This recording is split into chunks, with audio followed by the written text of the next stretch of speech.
What's good with YouTube? You already know, Big Flacco from a convict's perspective. Please hit that like button real quick, smash it, dash it, and slide on through because I'm coming with that energy, man. Hit that comment, do all those things to help support your boy, man. And if you're new to the channel, hit the subscribe button. If you've been here for a while, hit that bell notification and put all, so you can get all drops that I'm dropping all the time, them bangers, man, that you guys want to tap into.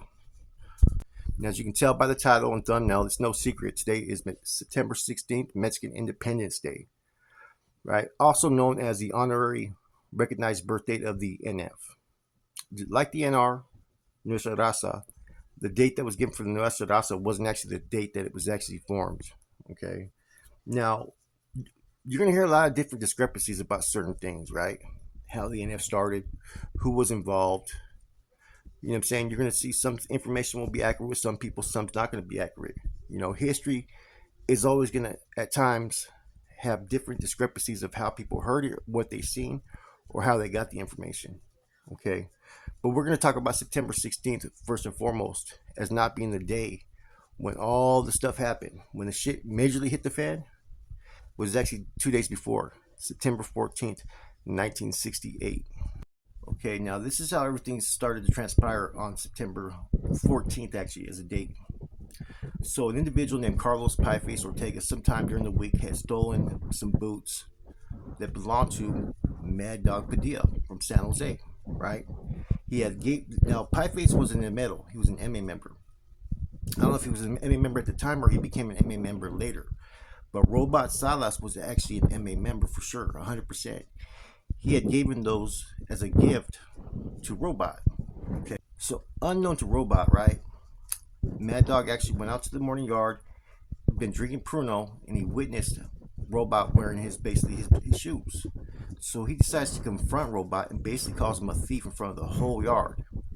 You know, the yard must have been in shock that here is this MA member, the big bad Mexican Mafia, is basically being called out by an individual not affiliated Chicano in prison, right? In a disrespectful fashion. So at afternoon yard release, Padilla was still drunk, and then Robot came and stabbed him. Now, Mad Dog Celly, Manuel Benito Romero, was also stabbed. Okay, Robot decided to attack basically Mad Dog on the 5th tier of Alpine section where Mad Dog's cell was at. Now, there's documents, right, that show that Robot was pretty much snatched up by San Quentin correctional officers at 3:05 on September 14th, 1968. Now, after that, I think there was a few MA members that were left out there, right? Ponchi for sure, Tati, Sapo, Frog, right? And I think Cappy as well, right? As well as Cricket. Okay, I'm going to get into Cricket in a little bit, Gallegos, right? Now, there was a few other members as well, I believe, that were out there in those yards, right? They started to have a little bit of conflict. There was a couple melees and whatnot. And one of the individuals that got killed in this disturbance, right, was an individual named Cricket Gallegos. Now, he was actually killed by Babo, Marty, and Pollo, right? I'm going to show you guys some pictures of all these individuals that were involved. But this kill actually is what promoted later on Babo into a general position, because to this day the NF still consider this the first MA murder. So according to different documents, the official records show that there was 22 people injured, 1 murdered, right?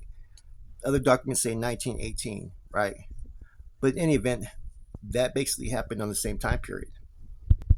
Now, what people didn't realize that there was a 3-man alliance in regard to this attack. It was planned between the NF, the Texas Syndicate that had just formed, right? The El Paso car was mainly in, you know, they're in San Quentin, and the Maravilla. So the Maravilla had 2 incidents that had already happened that pretty much had gaslit the situation, and this was considered the straw that broke the camel's back when they did this movida right here. Now, there's a lot of different discrepancies about what official year the NF started. Some say 64, some say 65, some say 66. The different titles they used: New Family, Nuestra Familia Mexicana, right? Blooming Flower.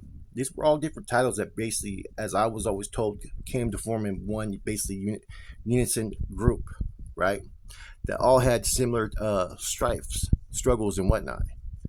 And they also had at that time a newsletter called, I think it was called Aslan.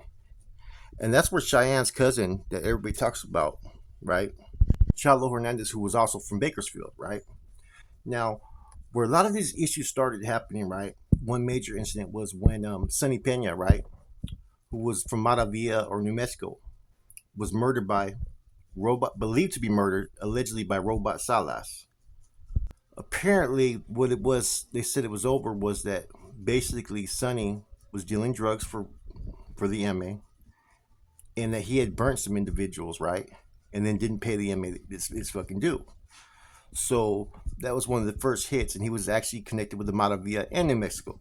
Okay, we had some individuals that were former Emeros, right? Frank P.J. Lopez and Luis Araujo, who were also from Maravilla, but had left the MA when the MA had changed their blood oath. About, I think, about 4 to 6 years, somewhere between the 4 to 6 years previously. There was a time period when people could leave the MA with no repercussions because they were making it a full life commitment. Okay, these individuals later on got into the NF. In fact, Luis Araujo, who was at one time an MA member, was the one who first originally drafted the Constitution, but he was also plugged in with Maravilla. So you had that incident with a Maravilla member, okay? Then you had an individual named Philip Rebel Neri, right? Who was from Bakersfield, who was hit by Emeros Bogus Pete and Mosca, right? On the orders of an individual named Colote. Now, Rebel, right, was very close to fucking Chalo. Okay, so that was the second incident that happened. And that happened in March of '68. The other one was February of '68. So those two incidents were already on a lot of people's minds. So the Maravilla opted to involve themselves, right, in the issue, as did the Texas Syndicate, who had kind of just formed around that same time period. Okay, they weren't the official Texas Syndicate yet, but they later evolved into the Texas Syndicate.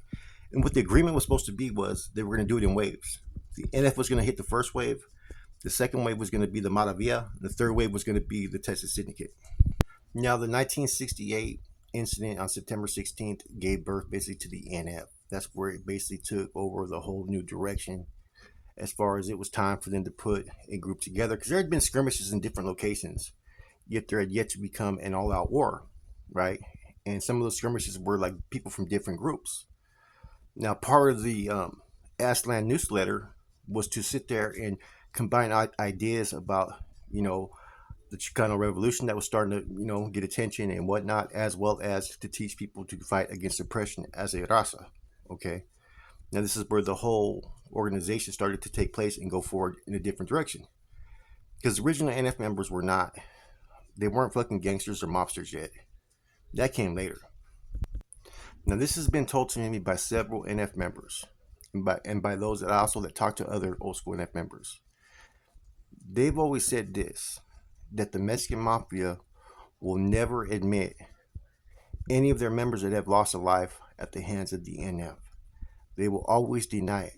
The one that they admit, right, has been the one that they have tried to fucking live off of for all those years, they say.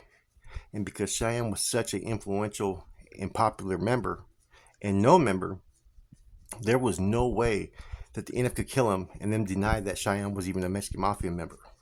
Now, that superior comment, it kind of rings true, I think, because I see it in a lot of different things, right? I see over and over again people saying that now there was only one hit, Cheyenne, right? When I know of at least two or three outside of Cheyenne that are pretty much validated, stamped, okay? And this isn't coming from just any regular Joe Blow, you know? And so it makes sense because even today, the NMA still wants to act as a more of a superior role, you know what I'm saying, than the NF. I really honestly believe that they really think that, you know what I'm saying? And that for them to even admit when they took a loss, right, they feel that they could lose hold and lose a grip of their own people, the ones that work under them, as far as like the Sureños and whatnot. So they've always tried to deny every time there's been a mention of an NF killing an inmate member.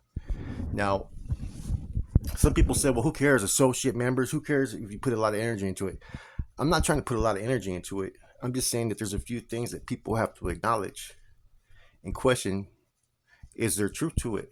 Because I'm gonna mention a couple real quick since we're on this topic real quick. And I've talked about it before. I don't really care. It doesn't matter to me, but at the same time, you know, the truth of the truth should be known. Because see, everybody that always says, well, it shouldn't really matter, all the people that don't want to hear that it be true. That's a problem I have. The ones that don't want it to be known as true or recognized as true are the ones that always say, oh, who knows what happened, or who this and that, or, there's always that comment.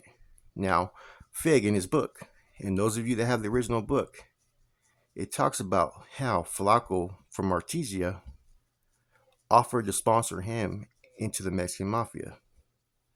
Now, everybody also knows that Big Mike, at one time in the 70s, was doing a lot of undercover recruiting for the Mexican Mafia as well for their planned attacks on the NUESTRA FAMILIA. Okay, now that's one. Flacco was killed by the NF, okay, in Soledad. How could you go from offering to sponsor someone, which Fig's reputation is, he's not one to known to fucking lie or bullshit. If he says this is what happened, then that's probably what happened. Now, his account of how someone got stabbed or what happened, it could maybe be different there. But with him saying that Flacco from Artesia offered to sponsor him something, that says a lot. Okay? That gives me a little bit more, you know what I'm saying, insight that maybe the MA does live by that code, like they're not going to acknowledge it. Okay, the other one is there was chicken legs, right? From Chino. His blood in moment was killing an MA member. Okay, as we already know, there was an MA member that he did kill, Fat Cat, right? Zapata, Bobby Zapata, was actually killed. Bobby Zapata was actually, I think, he was actually one of Cheyenne's bodyguards when he got killed. I think he's actually one of the ones that got thrown off the tier and lived. Okay, now Fat Cat was actually killed in Chino, and in the process of him being killed, people want to deny, oh, he wasn't NF yet. See, that's another thing. They admitted that Fat Cat was a fucking MA member, right? But they denied Chicken Legs being an NF member. Now, I've had several NF members that were NF members at that time tell me that Chicken Legs had been pulled as NF at that moment. That was his blood in moment, basically. So, this is coming from actually NF members. Now, you got the situation with Cricket.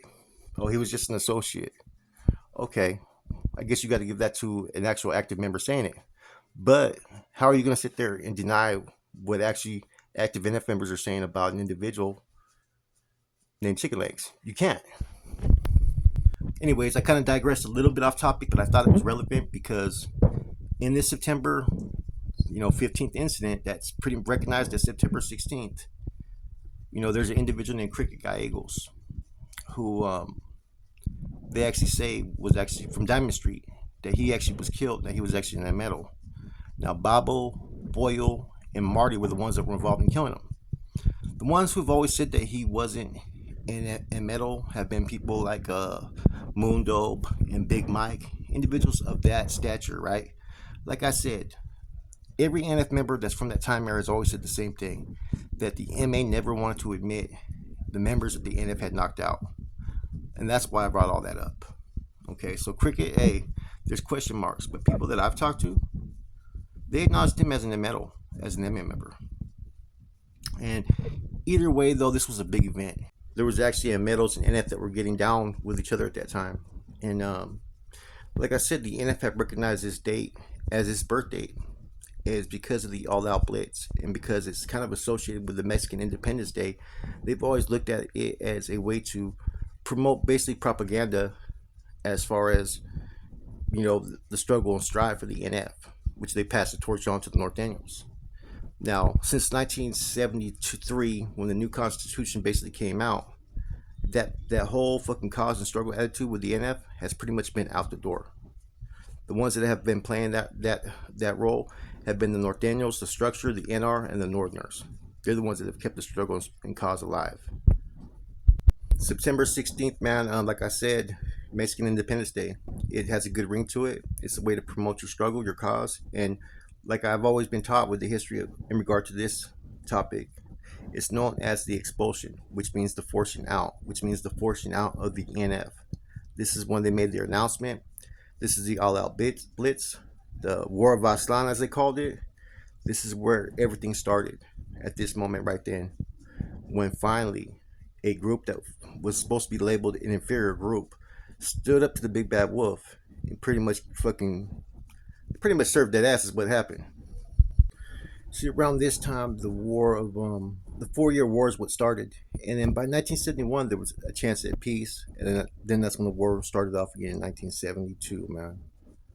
But like I said, this was the starting point of the NF, and like I said, you're gonna hear different stories about different groups and different names because there was a lot of different groups that stood against MA aggression, MA oppression. Some left those groups, you know what I'm saying, and joined other groups.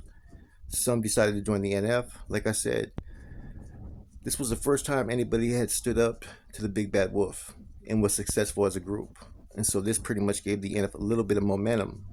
But then shortly there was a 4 Year War, then everything started to change. So September 16th to me is to pay tribute to those ones that really made the real sacrifice. Not the ones that became carnales and mob figures later on. Yeah, they made their sacrifice, they put their work in. What about the original dudes that were out against the oppressor, that were getting their boots taken, their canteen taken, and decided to say, fucking enough's enough. If we don't stop this now, the next generation is going to go through the same fucking thing.